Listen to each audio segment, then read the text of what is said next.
Assalamualaikum, berjumpa lagi di vlog menulis Asma Nadia.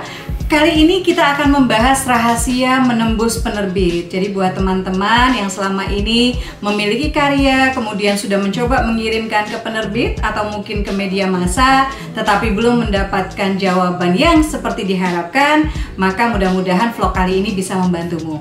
Tapi sebelumnya, jangan lupa subscribe dulu, sehingga teman-teman tidak ketinggalan vlog-vlog menulis, juga vlog perjalanan dan momen keluarga Asma Nadia. Mungkin belum banyak yang mengetahui perjalanan seorang Asma Nadia. Kapan saya mulai menulis, kapan kemudian diterbitkan pertama kali di media massa, kapan kemudian buku pertama akhirnya diterbitkan. Jadi sebelum saya membahas rahasia menembus penerbit, saya ingin sedikit sharing nih tentang bagaimana sih sebetulnya perjalanan. Berapa lama waktu yang ditempuh sampai akhirnya seorang Asma Nadia punya buku yang diterbitkan.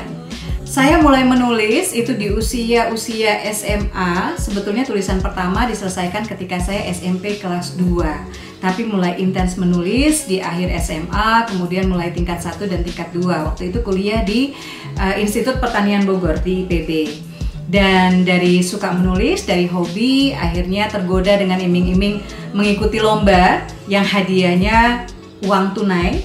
Dan saya waktu itu ingat banget bahwa hadiah pertama yang saya menangkan itu dari lomba menulis cerita pendek yang diselenggarakan Anida, itu secara nasional. Hadiahnya kalau nggak salah sekitar Rp250.000 gitu. Waktu itu berasa gede banget gitu. Dan dari situ ikut lomba lagi. Tapi Asma Nadia baru punya buku yang diterbitkan di akhir tahun 90. Jadi tahun 99 buku pertama diterbitkan, duet dengan Bunda Helvitiana Rosa, kakak kandung saya. Dan seneng dong punya buku pertama gitu. Tapi ternyata ketika bukunya selesai cetak, kami bahagia tapi juga sedih karena bukunya jelek banget. Covernya jelek, kualitas kertasnya jelek, kemudian sinopsisnya juga, wah pokoknya menyedihkan lah gitu. Mirip buku-buku yang dibagikan di kereta gitu dan kita memegangnya juga gimana gitu ya. Dan dari situ saya akhirnya punya keinginan tidak hanya diterbitkan, tapi pengen punya buku yang sosoknya bagus. Untuk itu berarti saya harus memilih penerbit yang bagus. Alhamdulillah tahun 2000 buku pertama saya akhirnya diterbitkan oleh Syamil, duet dengan Bunda Helvitiana Rosa. Kemudian ada buku Aisyah Putri, serial oleh Syamil juga. Dan novel pertama diterbitkan oleh Mizan masih di tahun 2000. Seneng banget, dan tahun 2000 itu ada sekitar 10 buku yang diterbitkan, mungkin 4 atau 5 diantaranya nulis duet. Jadi dengan Bunda Helvitiana Rosa, kemudian dengan Ayah Isa Alamsyah bikin cerita anak-anak, judulnya Olak Si Koala. Dari situ senang punya buku, kemudian sempat mendapatkan penghargaan sebagai buku remaja terbaik Rembulan di Mata Ibu yang diterbitkan Mizan. Dan terkait novel pertama saya yang diterbitkan Mizan, ada kisah tersendiri di baliknya. Jadi novel yang diterbitkan Mizan waktu itu, novel pertama saya adalah dari cerita bersambung yang waktu itu memang happening banget di majalah Anida. Judulnya Sernada Biru Dinda. Tetapi ketika dikirimkan naskahnya, ketika mereka menerima naskah yang saya kirimkan, mereka mengatakan kami suka naskahnya. Tapi karena cuma 35 halaman, sebagai sebuah novel kurang tebal, jadi saya diminta untuk menuliskannya, menambah tulisan menjadi 100 halaman. Dan waktu yang diberikan hanya 2 pekan. Saya lagi hamil ternyata, jadi tidak tahu sedang hamil. Jadi menulis sampai mual-mual, tapi waktu itu tantangan ini saya terima karena tidak mudah untuk mendapatkan perhatian dari penerbit, apalagi penerbit besar.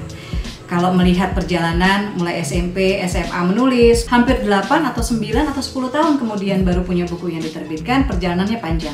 Jadi tawaran penerbit waktu itu tidak saya sia-siakan, dan alhamdulillah Sernada Biru Dinda menjadi salah satu novel Asma Nadia terlaris dengan cetak ulang lebih dari 11 kali. Dan bahagia banget ketika melihat buku demi buku diterbitkan. Dan saya sempat mendapatkan penghargaan dari Mizan sebagai pengarang paling produktif waktu itu. Jadi buat saya, untuk teman-teman yang saat ini memiliki karya tetapi belum dilirik atau belum bertemu dengan penerbit, jangan lupa, jangan putus asa, habiskan masa sebagaimana Asma mungkin menghabiskan dengan banyak menulis, sehingga ketika akhirnya bertemu dengan penerbit, kamu punya lebih dari satu naskah untuk kamu tawarkan. By the way, dari buku demi buku yang diterbitkan, saya kemudian mendapatkan kepercayaan untuk menjadi CEO penerbitan. Pihak pertama atau penerbit pertama yang saya pegang waktu itu adalah FBA Press. Jadi Fathahillah Bina Alfikri. Saya bekerja di rumah karena itu memang syarat yang diberikan oleh suami. Saya boleh bekerja apa saja tapi dari rumah. Nah, 3 tahun bekerja di FBA Press, kemudian menerbitkan juga karya teman-teman. Tahun 2003 saya undur diri dari FBA Press karena dipinang oleh Mizan untuk menangani anak perusahaan mereka yang namanya Lingkar Pena Publishing House. Nah, penerbit Lingkar Pena ini berdasarkan atau beranjak dari Forum Lingkar Pena. Jadi Forum Lingkar Pena ini organisasi kepenulisan salah satu terbesar di Indonesia dan didirikan oleh Mbak Helvitiana Rosa, Asma, dan beberapa teman lain. Dan dari Forum Lingkar Pena ini akhirnya karena melihat antusiasnya anggota Forum Lingkar Pena dari pihak Mizan, wah oke deh, kita bikinin penerbitnya dan minta saya untuk menjadi CEO. Sama, kerjanya juga dari rumah. Pengalaman selama di FBA Press, kemudian lanjut di Lingkar Pena Publishing House, dan tahun 2000, saya kira 5 tahun saya bekerja di Lingkar Pena Publishing House. Tahun 2008 saya mundur, resign dari Lingkar Pena Publishing House karena ada permintaan dari manajemen untuk bekerja di kantor. Padahal waktu itu sebetulnya Lingkar Pena baik-baik saja. Dan buku-buku Asma salah satu buku-buku yang terlaris yang kayaknya hampir setiap judul itu mengalami cetak ulang dan bestseller. Saya patah hati karena sudah begitu mencintai Lingkar Pena Publishing House, sempat traveling waktu itu, diundang mengisi workshop menulis di Hong Kong ya oleh teman-teman buruh migran. Dari situ saya jalan ke Beijing. Dari perjalanan itu dapat ide 2. Yang pertama dapat ide untuk menulis buku Jilbab Traveler. Kemudian yang kedua saya dapat ide untuk menulis Assalamualaikum Beijing. Dari satu kisah yang pernah curhatan pembaca yang kemudian digabung dengan salah satu legenda di Cina, ya tepatnya di Yunan. Jadi dari sana saya pulang, Ayah Isa Alamsyah, suami saya terus bilang, kenapa Bunda nggak bikin penerbitan sendiri?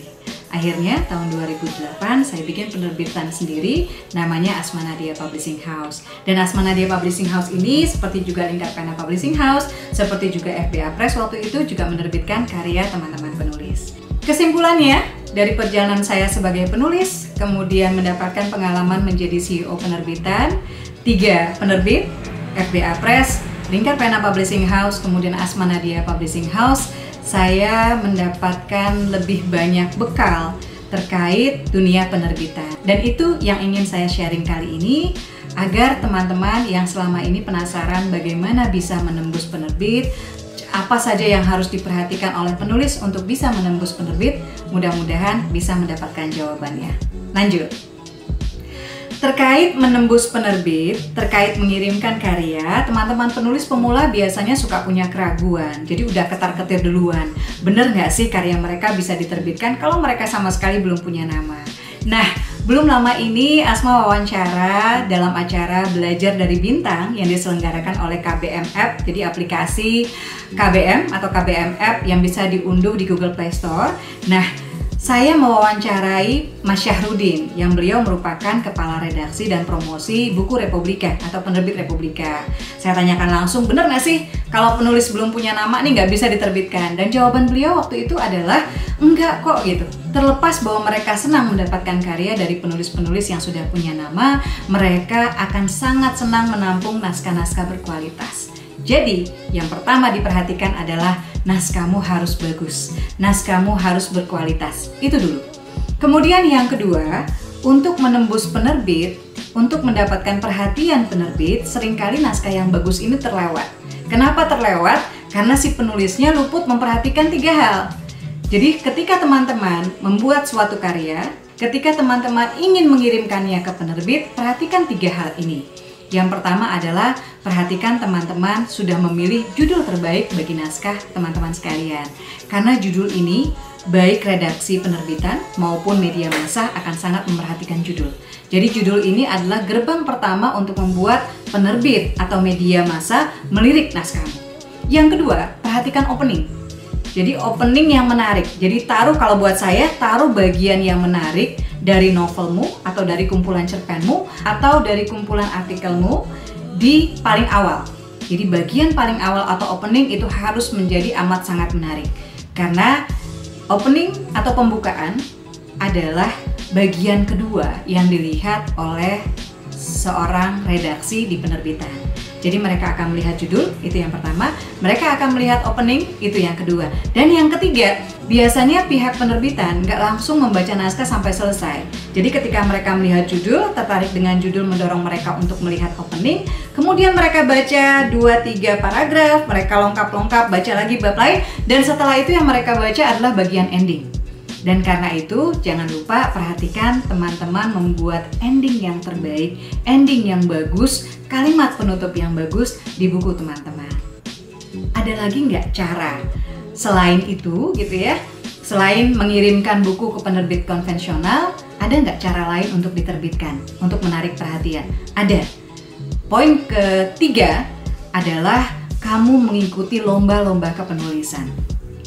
Alasannya, biasanya lomba-lomba kepenulisan ini, apalagi kalau lomba menulis novel, biasanya diselenggarakan oleh pihak-pihak yang sudah bekerja sama dengan sebuah penerbit atau mereka sendiri siap untuk menerbitkan. Jadi ketika kamu mengikuti lomba, kemudian kamu mendapatkan juara, menjadi pemenang, ini ada dua hal. Yang pertama, naskahmu bisa langsung diterbitkan oleh penyelenggara.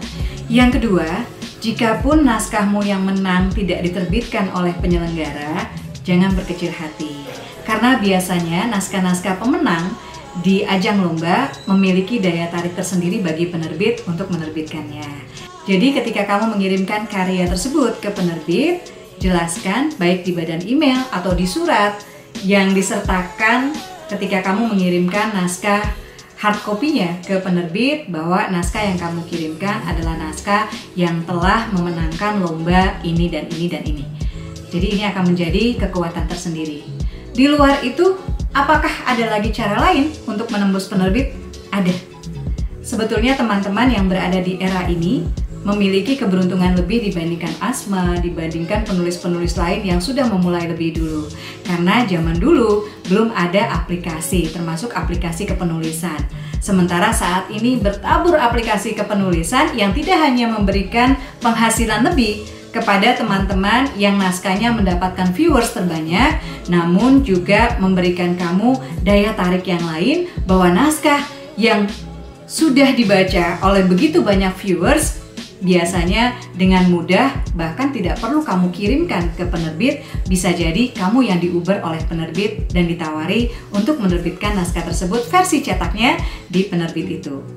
Cara lainnya untuk mendapatkan perhatian penerbit adalah buat sebuah tulisan viral, baik di grup kepenulisan seperti komunitas bisa menulis di Facebook, baik di aplikasi, pastikan naskah tersebut viral. Biasanya naskah-naskah yang viral tidak hanya menarik perhatian penerbit untuk menerbitkan bukunya, tetapi bahkan dari produser film. Memiliki karya yang diterbitkan oleh penerbit mayor tentu saja merupakan impian setiap penulis. Dan karena itu, sebelum nanti teman-teman mengirimkan karya, mudah-mudahan beberapa hal yang Asma sampaikan tadi bisa diperhatikan, bisa dipersiapkan. Sebagian penulis mungkin ada yang menganggap, udahlah, kirimkan saja naskah selama dia berkualitas. Tidak usah pedulikan judul, tidak usah pedulikan opening, tidak usah pedulikan ending, dan lain-lain. Tetapi sebenarnya ini merupakan strategi lain yang memperkuat. Sebab naskah yang bagus itu kecuali memiliki judul yang bagus, opening yang bagus, ending yang bagus, seringkali luput dari kacamata penerbit ketika mereka melakukan seleksi pertama naskahnya. Baik, buat teman-teman semua, mudah-mudahan beberapa tips rahasia menembus penerbit tadi bermanfaat sehingga teman-teman bisa terbantu ketika mengirimkan karya berkualitas, memiliki judul, opening, dan ending yang menarik ya, atau naskah tersebut viral, atau naskah tersebut hits ya di aplikasi atau memenangkan lomba, sehingga ketika teman-teman mengirimkan karya, pastikan insya Allah bismillah karya tersebut adalah karya yang mustahil ditolak oleh penerbit. Baik, ternyata panjang juga bahasan rahasia menembus penerbit. Sebelum Asma tutup, jangan lupa like dan komennya, termasuk kalau teman-teman punya ide apalagi yang harus Asma bahas di vlog menulis berikutnya. Dan jangan lupa yang belum subscribe di sini. Terima kasih. Assalamualaikum warahmatullahi wabarakatuh.